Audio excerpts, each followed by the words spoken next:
Good afternoon, all. CamelbackTrading.org coming to you this Monday afternoon, June 6th. We're looking at Window Traders Market Profile, SPY, IWMN, triple Qs. A horrendous day for inside day up. We all gapped higher, and we all absolutely just did horrendous with the inside day up, and they failed miserably. I got caught up. Nobody's fault but my own. Had one of my worst days, P&L wise, in a long time. I'll go over it briefly. I was actually having a decent day until that happened. Nobody's fault but my own. Doesn't matter what I think the market should do or was going to do. Should have gotten out of the trade and for a small loss and reassess. We got close to the top of our balance high within 80-something cents, and we absolutely just gave it all away. Value does end overlapping a higher. We have a poor low at the day's low, SPY and ES. We end up 8 wide only. I don't count N. 8 wide. Afternoon rally high in J and the day's high and low. Russell ends 12 wide. Afternoon rally high in J. Q's end 8 wide. Afternoon rally high in J. We had a chance for a trend day up. Failed. Chance for 2 trend days down in D and F. Failed.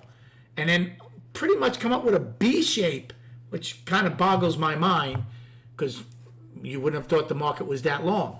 But again, that's what it's kind of showing. I started the day off on a good note. I took a short, actually an A period, to go fill the gap. Didn't think the gap was going to hold. So I took a 416 put, filled the gap, nice trade, got out of it. And then I took a long in A period against basically H's high. I'm like, well, I want to see if we come back out of the inside day. And that was the 414 call, and that worked. Then B period takes out A's high. I didn't chase it, but anytime B pulled back, I took 415 calls twice in B period, which paid off. It looked like we might actually have a lowest accepted price. I wasn't counting on it. I told the room I'm not really that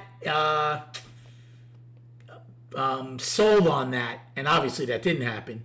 But at the time it was. I took a long in C because we had single prints in B, 415 calls again. So things were going good. Then D period. This is where the issue happened. I'm not surprised we took out C's low. I'm not surprised we filled the rest of B singles. But considering what we did after that in D, E, and F, I was very surprised. So I started with the 414 calls, small one, when we took out C's low and filled the singles. I'm like, okay, these are the type of days they do that, and then we'll rotate back up. At least, and again, I'm not looking for the day's high, just looking for the ebb and flow trade. We took out the overnight high. We have higher value. Indices were up over 1%, well, above the opening. Things are going well for buyers. Well, then it started coming in. Now, I told the room I would add around B's low. I said below the opening, things are changing. So, bought at B's low, but instead of getting out below the opening, which would have been a loss, but the right thing to do, because I could always get back in, I added below the opening. Added at the day's low. Now, I had a decent size. I added in D's low. I'm like, E opens, there's single prints. I'm like, okay, we're not taking out D's low yet. It rallies enough where I could have gotten out for a loss. Still a decent loss. I was upwards of 275 calls. By E's high, I was down. I had 100, and then I got it down to 100. Around A's low, I got it down to, I think, about 165 calls. E went up. I didn't take a lot off. I was down to 146 calls, or 145. I'm like, now this is kind of, is that all they wanted to do? They filled singles. Do I hold the 145? We go back up, retake the opening, and get a wider POC? That's what I thought we had a good chance of doing. Why did I think that? Well, again, higher value, E period tested Friday's high again. That should have been a nuance to me, that we couldn't get accepted above it.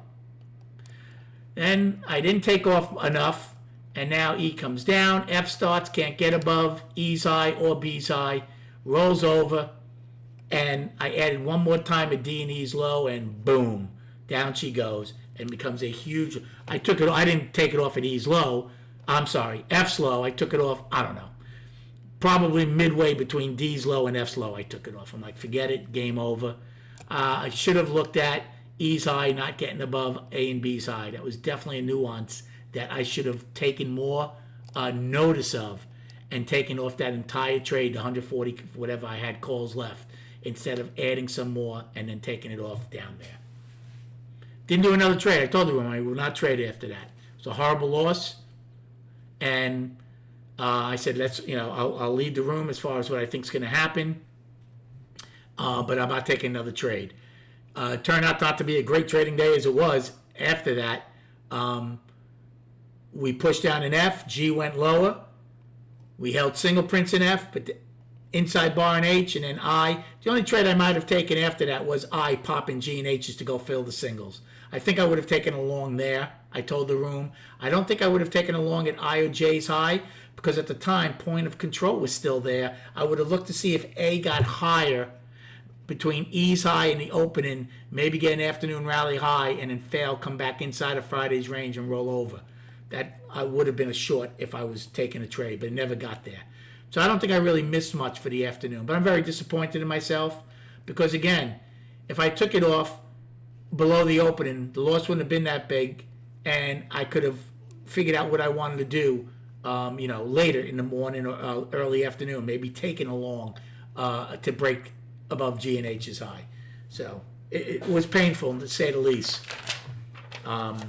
Again, the win ratio is very high. The P&L doesn't even come close to reflecting. I've taken 2 big losses now already in June. So I'm not happy about that.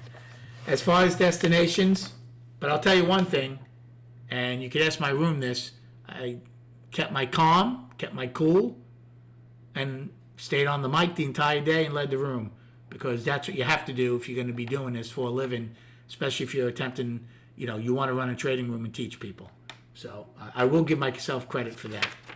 Not for the trade, but for that. Upside destination. Now, we did take out L's low by a penny, but it's just a poor low. It's not a probe. J's high, 413.83, afternoon rally high. 416.61 daily high, and then 417.44 weekly high from Friday. Not from Friday. Whatever the weekly high, whatever day it was. For the downside, we have today's low of 410.55, which is also a poor low. Then we have Friday's low of 409.51. Then 407.04 daily low, and 406.93 weekly low in the bottom of our 8-day balance. So, I'm sorry, 6-day balance. That's something of a concern, and we talked about this in the room. If we go out and take out yesterday's high again, again, buyers are still okay. But if we did test the weekly balance high, and let's go to the charts right now. If all we did is test the 6-day balance high, well, if we take out today's low, Friday's low is not that far away. And then there's nothing in those two lows which are close to each other. They're within 11 cents of each other. So we might go and test the balance low. So it remains to be seen. If we hold today's low, then I think we have a chance to still come out of the balance to the upside. But if we take out today's low and take out Friday's low with any acceptance, well, then we're going to go test, I think, the bottom of the balance. All remains to be seen. Pretty light new number this week, but for anything, we have CPI Friday. Next week's the big week. Maybe they just keep us inside of this balance until next Wednesday. Remains to be seen. Anyway, I hope you had a much better day trading than I did. Thanks for the likes and subscribing. Enjoy your evening, and we'll speak prior to the opening tomorrow.